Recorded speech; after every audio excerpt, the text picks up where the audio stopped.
He loves race cars. I like the way they go fast, and I'm interested in how they get built. Second, it's a miracle he's still alive. This kid has knocked on death's door so many times. Landon's short life has been one filled with health scares and close calls. In utero, he was diagnosed with hydrocephalus. He was just producing too much fluid on his brain. Then after birth is when all the other medical conditions came into effect. His heart, lungs, and kidneys caused him to spend the first year of his life in the hospital. The doctors came in, told us that he had a 3% chance of survival. He would beat those odds, though, because if there's one other thing you need to know about Landon, he's a fighter. And over the next 5 years, that fight would continue as he bounced in and out of the hospital until the worst of it finally came. Then he went through chronic lung failure. Landon's lungs shut down completely. We got denied everywhere U.S. 3 times for a lung transplant because he was just too critical. Then, a decision no parent ever wants to make. We actually signed papers to let Landon pass on because Landon said he wanted to go to heaven and play with cars with his grandpa. I didn't want to have him to be traked. All the kids I've ever seen traked, they was nonverbal. And a doctor talked me into it. They gave us the training to trach Landon, bring him home. Even though he was home and his condition improving, Ramanda's fear of losing her little boy never faded. Every day was a struggle. We thought any day now Landon was going to pass. He was on a home ventilator, max oxygen. As he's done countless times before, though, Landon pulled through. And then over time, he just regrew lung function.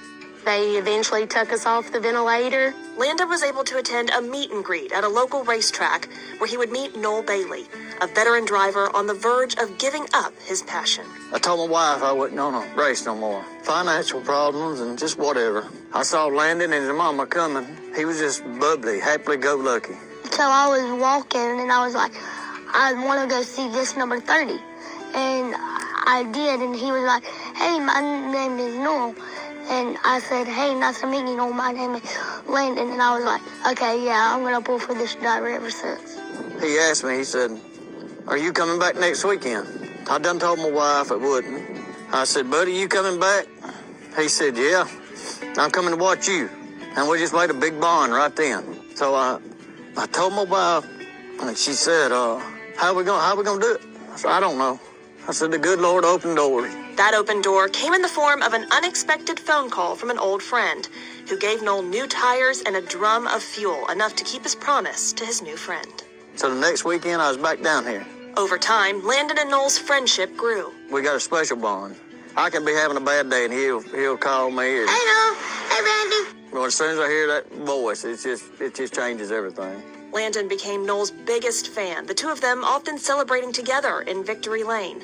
But Landon's health struggles would continue. That time that we let Noel know about him going critical. His mama called me, told me that he wasn't doing well. He was in Birmingham Hospital. But like he's always done, Landon fought. Only this time, it wasn't just for himself. He had his own promise to keep.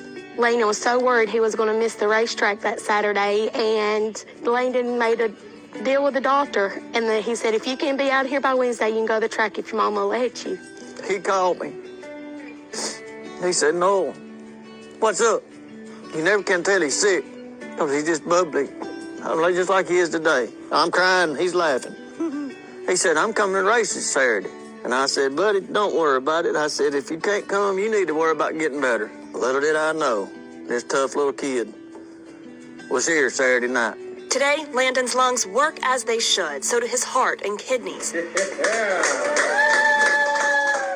And hopefully all that time spent in hospitals will stay a thing of the past. Noel thinks that Landon's his saving grace. It's the other way around.